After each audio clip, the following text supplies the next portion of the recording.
Buongiorno cari amici e benvenuti anche oggi nel canale vostro Marietto Veneziano. Oggi vorrei parlare delle sedute medianiche, perché sento che qualcuno è interessato oppure dice cose che non stanno in cielo in terra, sui social chiaramente, e quindi vorrei dare la mia piccola partecipazione e il mio piccolo racconto per far capire un po' la dimensione. Ma prima di fare questo, il vostro Marietto Veneziano vi vuole chiedere di iscrivervi al canale YouTube di Hildegarda, al canale YouTube del Marietto Veneziano, di venirci a trovare nei nostri gruppi Facebook e anche in Telegram, dove alle 20:30 ogni lunedì sera il decano Marietto Veneziano coadiuvati da Midas tengono un percorso esoterico. Se qualcuno non riesce a entrare a problemi può chiedere tranquillamente a Milas, che è sempre gentile ad aiutare tutti ad entrare. Siamo già ormai più di 170 e siete tutti benvenuti. In più vi voglio chiedere, se vi scappa anche un commento qui sotto la descrizione, è benvenuto. Grazie cari amici e andiamo avanti con la pillola. Allora, vediamo un pochettino queste sedute medianiche di gente che vuol parlare con i propri parenti e quant'altro, cioè praticamente leggono libri o sentono persone che riescono a parlare con i defunti o fanno queste riunioni con queste tavolette e roba del genere e poi le fanno. Allora, bisogna dire che in Italia abbiamo avuto negli anni 60 e 70 certi personaggi molto famosi che hanno avuto un certo seguito, avevano dei doni, diciamo così, però purtroppo molti, i più bravi, diciamo, o i più famosi, non i più bravi, sono morti giovani. Di solito queste persone muoiono giovani perché nella realtà non sono, come si suol dire, i parenti che vengono contattati, ma sono entità che prendono il loro fluido per poter in un certo senso prendersi gioco delle persone. Fanno anche cose importanti, apporti e quant'altro, ma nella realtà sono entità geniali, di basso livello. Però il vostro Marietto vuole portare due testimonianze, no? Di come ha vissuto lui la cosa. Allora, la prima era che da piccolino, io essendo sempre solo, ormai sapete che il vostro Marietto era sempre solo, veniva o un cabalista o un lim o il capitano di alpini col proprio babbo, o col mio babbo, ma se no del resto della giornata ero sempre solo, andavo a scuola ma quando tornavo poi scorrevo nei boschi ed ero sempre solo come un cerbiatto, no? Però cosa succedeva? Spesso di sera, di notte, prima che mi addormentassi, nel buio della mia cameretta, arrivava sempre qualcuno e stavamo lì ore a parlare, no?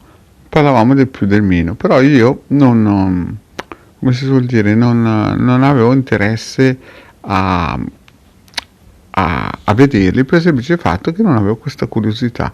Mi parlavano a destra e a sinistra, dicevano che io ero un bambino più coraggioso del mondo, che avrebbero voluto avere un bambino come me, di qua e di là. E io a un certo punto però, con l'andare del tempo, visto che era tutto buio, avrò avuto 6-7 anni massimo, a un certo punto con l'andare del tempo mi ero incuriosito e dicevo, ma con chi sto parlando tutta la sera? Chiaramente magari saranno venuti e avranno parlato 5 minuti e a me mi sembravano delle ore, no? Ma con chi è che sto parlando? E io ho detto, ma voi chi siete alla fine? E loro mi spiegavano che uno era il padre del mio padrone di casa, no? E io pensavo di parlare col padre del mio padrone di casa. Ora della favola però mi dicono, guarda, noi verremo sempre a parlare con te fin quando tu non accenderai la luce perché non vogliamo farci vedere. Sta di fatto che un giorno incuriosito ho acceso la luce e non c'era nessuno. Al che il vostro Marietto è stato di stucco. Ho detto, ma io con chi ho parlato? Tutte le sere che parlavo con queste persone qua pensavo che fossero amici di mio papà o appunto quando gli ho chiesto chi erano mi hanno detto che erano il padre del mio padrone di casa e pensavo che erano persone vive, ma mi ricordo che mi dicevano che non potevano spiegarmi certe cose perché per capirle le avrei capite quando sarei stato più grande e ci voleva l'università per capire certi concetti.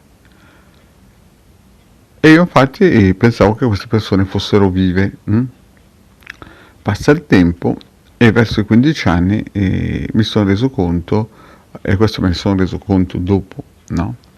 Che nel paese dove abitavo insomma mi chiamavano per queste sedute spiritiche, la faccio corta. E la prima volta che ho visto questi geni, no, era in una seduta in cui c'era il direttore di un albergo, il cui fratello è un prefetto dei servizi segreti italiani, e questo qui era un direttore di un grandissimo albergo, chiaramente, dove offrivano il caffè Gianoglietto, no? E quindi uno era questo, un altro era uno attaccato ai servizi segreti del Mossad, praticamente era il portavoce, ma io non lo sapevo in quel momento lì, no? Pensavo che erano persone importanti a livello finanziario e tutto lì. Un altro era una donna che sarebbe poi diventata il sindaco del paese dove abitavo io, sarebbe diventata una donna potente ma molto terribile. Poi c'era il capitano degli alpini, c'ero io, e alcune volte arrivava il mio babbo. Mio babbo arrivava in motorino, si faceva l'autostrada in motorino perché non aveva tempo da perdere, no? Morale della favola, c'erano queste riunioni e mi ricordo che un giorno, la prima volta che andai là a questa riunione qui, non sapevo cosa stavo facendo, mi sedetti e il padrone, il direttore di questo albergo mi disse, che è un albergo super lusso, mi disse: senti, adesso arriveranno le persone, però tu non spaventarti, eh. Dopo un po' si spengono le luci, arrivano 3 persone, tutte luminose. In quel periodo lì cosa succedeva?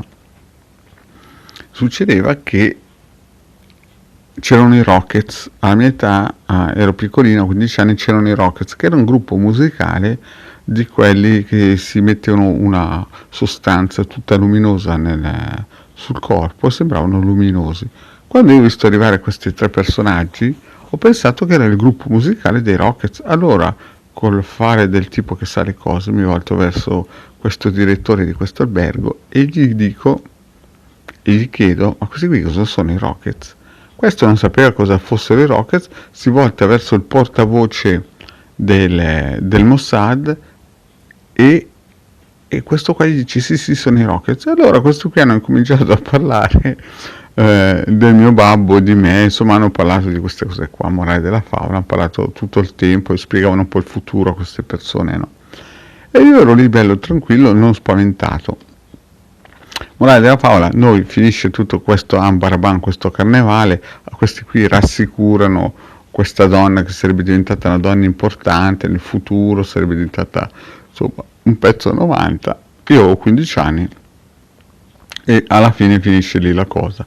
Visto che l'entrata era al piano superiore perché era una casa costruita su un scoscendimento, usciamo a fine della fiera. Il medium che era lì era un medium, diciamo che ne sono arrivati parecchi, ma diciamo che quello più potente, diciamo pezzo 90, esiste ancora, vive ancora, è un medium vero, potente, che però non si voleva mai incontrare col capitano degli Alpini di Torino, proprio per il semplice fatto che avevano paura di essere segati via. E allora o veniva lui o veniva il capitano degli Alpini di Torino.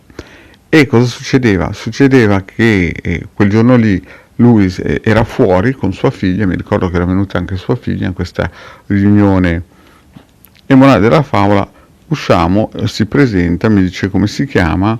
Io non avevo capito chiaramente una bella cippa, perché non avevo capito che era una seduta spiritica, non avevo capito niente praticamente, pensavo che mi avessero presentato un gruppo di Rockets, di gente che suonava e strimpellava e che conoscevano i miei genitori adottivi. Morale della favola, però quello che mi aveva colpito è che fuori da questa casa questo medium, che non sapevo che era un medium, guarda dove abitavo io a 300 metri e si spaventò perché vide coi suoi occhi spirituali, vide praticamente l'Im che abitava, che la chiamiamo W, e mi diceva che ero molto coraggioso a destra e a sinistra. Poi la cosa è finita lì, e questo è un racconto di quando il vostro Marietto veneziano ha avuto, come si suol dire, dei rapporti col mondo diciamo spirituale, no? Però devo dire anche un'altra cosa, qui la racconto. Bisogna anche dire che questi tre che avevano evocato non erano poi proprio delle spiriti di anime morte che si stavano rincarnando, perché il capitano degli Alpini con questo medium di Roma, visto che questi personaggi erano tremendi, hanno chiamato dei geni e li hanno fatti passare come se fossero loro parenti. Questo me l'hanno spiegato anni dopo. E adesso vi voglio raccontare l'ultima, va? L'ultima è così, ma forse ve la racconto nel prossimo racconto perché è meglio, perché è troppo pesante. Bene, cari amici, detto questo, il vostro Marietto ha finito, vi ringrazio di avermi seguito fino a qui e vi chiedo, se non avete ancora fatto, di iscrivervi al canale YouTube dell'Illegale e al canale YouTube del vostro Marietto Veneziano. Grazie cari amici e alla prossima, ciao!